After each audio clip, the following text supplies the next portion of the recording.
Feel হইতো এই জিনিসটা যেন কেটে যায়। তো আসলে এখন আমি আছি দুপুরবেলা, ভর দুপুরবেলা আসলে এই যে আসছি এই ধান ক্ষেতের মাঝখানে। এইখানে আসার কারণ কি 2 মিনিটের একটা ভিডিও ফুটেজ বানাবো এই জন্য।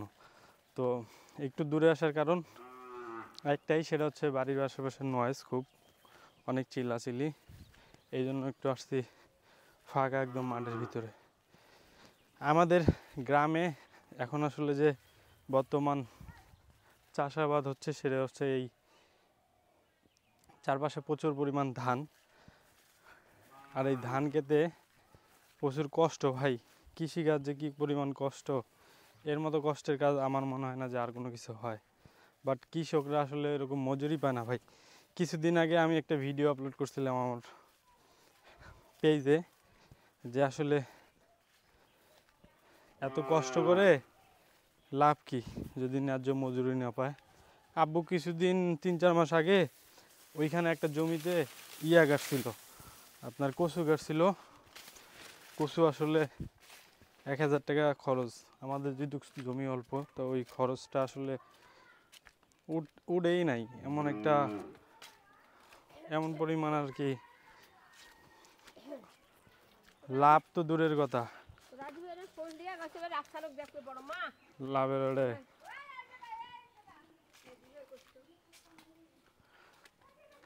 এই যে জমিটা,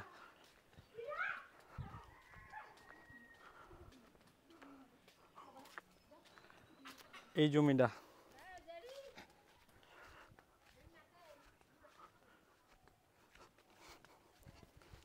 তো আমি আসলে যখন বাড়িতে থাকি, বাড়িতে যখন অবস্থান করি, তখন আসলে করি, এই ক্ষেত খামারের ভিডিওগুলোই করি। আমার কাছে গ্রাম বেশ ভালো লাগে, তো আমি আসলে গ্রাম রিলেটেড ভিডিও বানিয়ে থাকি। এরপরে আমি আরও আসলে আমার কন্টেন্ট নিয়ে বেশ কিছু প্ল্যানিং আছে। আমি সুন্দর করে সব কিছু প্রপারলি করতে চাই, করব ইনশাল্লাহ যদি আপনাদের সাপোর্ট পাই। আর মেইন সমস্যা একটাই, ক্যামেরাম্যান আর একজন লাগে।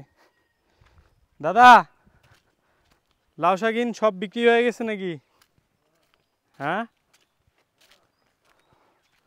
আরে দাদা কচুর তো কোনো দামই পাইলাম না।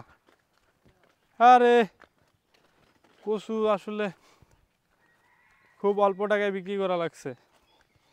এই যে লাল শাক আপনাদেরকে দেখাইছিলাম কোনো একটা ভিডিওতে। দাদা ওই যেটা দাদা একবারে সেওয়াতে আছে। দাদা এই সাইডে তো খালি না।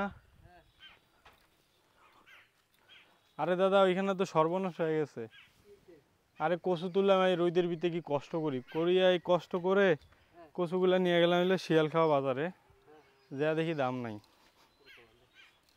পরে দিয়ে আসছি, গাড়ি ভাড়া খরচ লাগছে 200 টাকা, আর আসার সময় লেগে আব্বার আর আমার লাগছে লিগা 100 টাকা, তো 300 টাকা। আরে আমার বাপে বেশি একটু বুঝে আর কি। এই হচ্ছে মারা শাক, এদিকে সার ছিটাইতেছে। তো সবাই ভালো থাকবেন, আল্লাহ হাফেজ, আসসালামু আলাইকুম।